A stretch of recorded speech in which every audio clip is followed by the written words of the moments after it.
Hey, what's up, guys? We need to talk about this massive tragedy that's just happened. Yesterday, Charlie Kirk assassinated by an absolute lunatic while he's having a conversation with college students. This has hit harder than I would have or could have imagined. I would not have guessed that I would be rocked by this as hard as I am. And I've heard from several buddies saying things like, I'm surprised at how emotional I am. Guys like, yeah, me too. Like it's like it caught us off guard and we're surprised at our own emotional response of anger and sadness. I mean, I've been choked up just sitting thinking about it. Writing about this has choked me up, and I've been surprised at that. And I've been thinking, why is that? Why are we all having such a strong emotional response to this? And it's surprising all of us men. Here's what I've realized. Here's what I figured out is the answer. This is a watershed moment in our country for Christians. It is a turning point, as was the name of Charlie Kirk's organization. When he started the nonprofit Turning Point USA in 2012, he could not have imagined just the turning point that his life would be for Christians in this country. His very life became that turning point. That's this moment. And here's why it's hitting me and so many other Men's Alliance guys as hard as it is. It's because we've lost a barbarian ambassador. That's a phrase that means something in Men's Alliance. A barbarian, one who does not conform to the culture. An ambassador, one who represents his sovereign to a foreign land. That's what we strive to be. Ambassadors who don't conform. That is the epitome of what Charlie Kirk was. He was a barbarian ambassador. Our training program in Men's Alliance called Carry the Fire is built on the Bible verse 1 Peter 3:15. 1 Peter 3:15 says, always be prepared to give an answer for the reason for your hope, but do so with gentleness and respect. That was Charlie.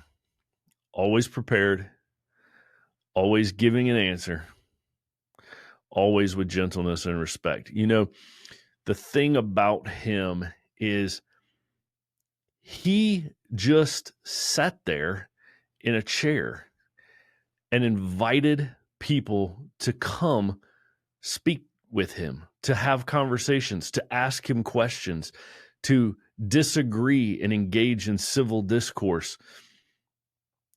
He didn't go chase people down. He didn't get in their face. He didn't yell and scream. He certainly didn't call people names or be rude or angry or hateful. People came to him to speak, and he was there to answer their questions, to challenge some of their thoughts and beliefs with some thought-provoking statistics and questions that he would offer to them. And for that, he was murdered. We are seeing what happens to the men we aspire to be like. And I think that's why this hits so hard. Is every Christian man, especially tribesmen in Men's Alliance, especially men who've gone through Carry the Fire, we aspire to that. We aspire to be the man who can answer questions, who can explain what he believes and why, who can share the gospel of Jesus, who is bold. We want to be that. And we just got a glimpse of what the world does to the men we aspire to be like. That's why this has been such a surprisingly emotional event. We just saw what the world does to those who speak truth. We just saw what the world does to those who share the gospel of Jesus Christ publicly. Again, he never called people names. He was never rude. He was never insulting. He was always gentle, respectful, kind. He talked about the truths of fiscal responsibility, of free markets, of our founding fathers, of the Constitution of the United States. He was such an incredibly gifted intellect, such an incredible mind. He would quote the state constitutions to people. That impressed me. Once in an encounter that I watched of him with a guy where they were discussing the importance of fathers, Charlie was just giving so many statistics about the rates of fatherlessness. And in that conversation, the guy he was talking to who disagreed with him said, well, here's what I think, and I don't have any statistics to support it. And Charlie was so gracious. He said, that's totally fine. That's understandable. Most people don't have these kind of statistics readily available in their mind, but I would encourage you to go look it up. And I just thought that was the man that was impressive, that was gracious, respectful, and kind.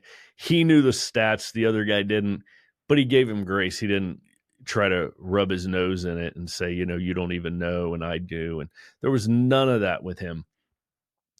He was gracious, kind, respectful, loving, and for that, the world killed him. And we're seeing what the world does to people we want to be like, and that's rattling us. So this event, this is our reminder in case we forgot. This is our wake-up call in case we dozed off. Let me read you from John 15, 18 through 19. John chapter 15. If the world hates you, remember that it hated me first.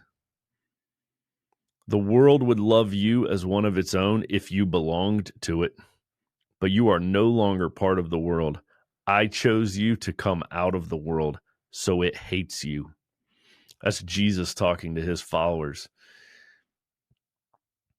That's Jesus talking to us. That's Jesus talking to Charlie. The world will hate you. It hated me. We can't forget. This is our reminder here. We're following a man who the world crucified, and he never did one single thing wrong.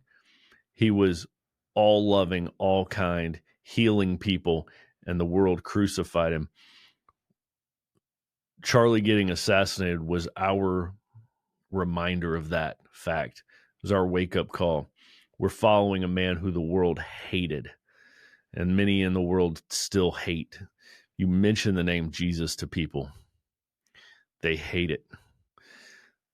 They recoil from the name because they are not of God. They are of the world. So, how do we respond? That's the important question now is, what do we do with this? What do we do now? What do we do next? How do we respond? Well, I'm going to tell you 2 ways that we can fail in our response. 2 ways that we can fail in our response. Number 1, we can fail by doing nothing.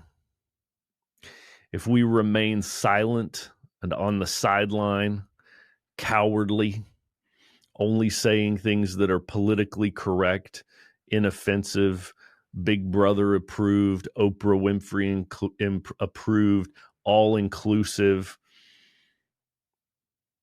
bipartisan, mainstream Hollywood globalist.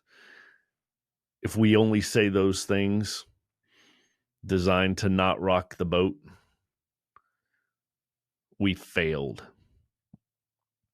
What we should be doing is saying the offensive truth that Charlie said, and that is Jesus is God in human form. He wasn't a good teacher. He wasn't just a wise prophet. He was God. Came to earth, took on human flesh for the sole purpose of dying to pay for our sins. See, we're all sinners, you and me, everybody. We're all sinners, fallen short of the glory of God. And the payment for sin is death. The payment for sin is death. And we're all sinners. That's bad news. But God made the payment of death for us. That's the good news. That's what Jesus did on the cross. That is called the gospel. And that offends people. And that's what we've got to double down on being offensive about. None of this, all religions are equal. That's not what Jesus thought. Jesus said he was the way, the truth, and the life, and no one comes to God the Father except through him. He also said the path is wide that leads to destruction, and many are on it. Many Muslims, many Hindus, many Buddhists, many atheists, anyone who's putting their trust in anything other than Jesus Christ is on that wide path to destruction. And he said the path is narrow that leads to life, and few will find it. That is an offensive message. The world does not want to hear that. The world wants to hear that everybody's equal. All religions are equally valid. Jesus was just a good man, one of many ways. And if we don't declare the truth of Jesus, we fail during this moment in history. But let me tell you the other way that we can fail. Here's the other way we can fail right now. Is we can allow ourselves to become just as filled with evil, hatred, anger, rage, and malice as the murderers. If we become the monster in order to battle the monster, we lose. See, we have to keep speaking the truth. We have to keep answering the world's questions, boldly proclaiming the gospel in this truth-hating world. But we also must do it with constant gentleness, respect, and love, just the way Jesus did, and just the way Charlie did. So let's use this tragedy that Satan meant for evil. Let's use this for good. Let's train thousands of men to be like Charlie Kirk was.